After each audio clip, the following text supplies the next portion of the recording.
Hi friends, welcome to recipes in my home.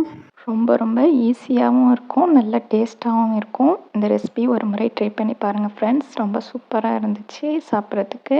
பார்த்திங்கன்னா மதியம் mutton biryani செய்திருந்தேன். அதில் இருக்கிற மட்டன் பீஸை மட்டும் எடுத்து ரொம்ப ஒரு சூப்பரான சிம்பிளான ரெசிபி தான் செஞ்சு காமிச்சிருக்கேன். ஸ்கிப் பண்ணாமல் வீடியோ முழுமையாக பாருங்கள் ஃப்ரெண்ட்ஸ். ரொம்ப சூப்பராக இருக்கும். இது மாதிரி ஒரு முறை செஞ்சு பாருங்கள்.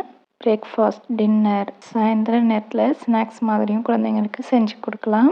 இப்போ நம்ம எப்படி செய்கிறதுன்னு பார்க்கலாம். மதியம் செய்த மட்டன் பிரியாணிலேருந்து மட்டன் மட்டும் எடுத்துக்கிறேன். உங்களுக்கு தேவையான அளவுக்கு எடுத்துக்கலாம். சோறு கொஞ்சம் ஒட்டியிருந்தாலும் ஒன்றும் பிரச்சனை இல்லைங்க. அப்படியே சேர்த்துட்டு தண்ணிலாம் எதுவுமே சேர்க்கக்கூடாது. இதை மாதிரி பல்ஸ் மோட்டில் போட்டு அரைச்சி எடுத்துக்கலாம். தண்ணி சேர்க்காமல் அரைச்சிக்கோங்க.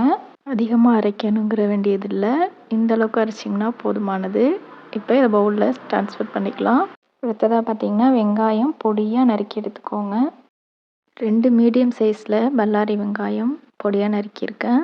ஒரு பச்சை மிளகாய் இந்த மாதிரி பொடியாக நறுக்கி சேர்த்துருக்கேன். மட்டன் மசாலா 1 ஸ்பூன் அளவுக்கு சேர்த்துருக்கேன். மட்டன் மசாலா உங்கள்கிட்ட இல்லைன்னா கரம் மசாலா 1/4 டீஸ்பூன் ஆட் பண்ணிவிட்டு ஜீரகம், மிளகு இது மாதிரி உங்களுக்கு பிடிச்ச ஃப்ளேவருக்கு ஆட் பண்ணிக்கோங்க. இப்போ தேவையான அளவுக்கு உப்பு சேர்த்துட்டு மிக்ஸ் பண்ணிக்கிறேன். உப்பு நல்லா மிக்ஸ் பண்ணினதுக்கு பிறகு முட்டை சேர்த்துக்கலாம். முட்டை பார்த்திங்கன்னா நான் 2 முட்டை ஆட் பண்ணியிருக்கேன். ஆட் பண்ணிவிட்டு நல்லா மிக்ஸ் பண்ணி விட்டுருங்க. உங்களுக்கு எந்த அளவுக்கு இன்னும் காரம் தேவையோ சேர்த்துக்கலாம். பெப்பர் பவுடர் அல்லது மிளகாய் தூள் கூட நீங்கள் யூஸ் பண்ணிக்கலாம்.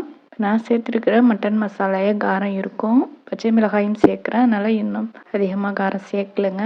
இப்போ இதை நல்லா மிக்ஸ் பண்ணி விட்டுட்டேன். இப்போது தோசைக்கல்லில் தேவையான அளவுக்கு எண்ணெய் சேர்த்துட்டு ஹீட் ஆனதும் இந்த மாதிரி முட்டையை சேர்த்துருக்கேன். உங்களுக்கு நான் இன்றைக்கி செய்து காமிச்சிருக்கிறது குப்பூஸில் செஞ்சுருக்கேன். நீங்கள் இதே மெத்தடில் சப்பாத்திலையும் செய்யலாம்.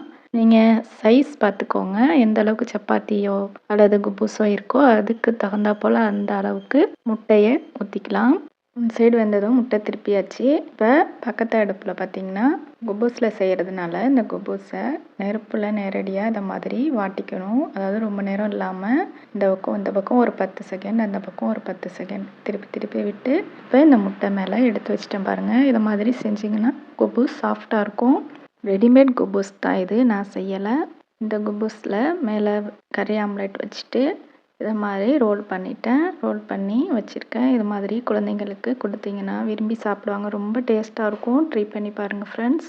இது போன்ற இன்னோவேட்டிவ் ரெசிபிஸ் ஐடியாஸ்க்கு நம்ம சேனலையும் ஒரு லைக் கொடுத்துட்டு ஃபாலோ பண்ணுங்கள் ஃப்ரெண்ட்ஸ். தேங்க்ஸ் ஃபார் வாட்சிங்.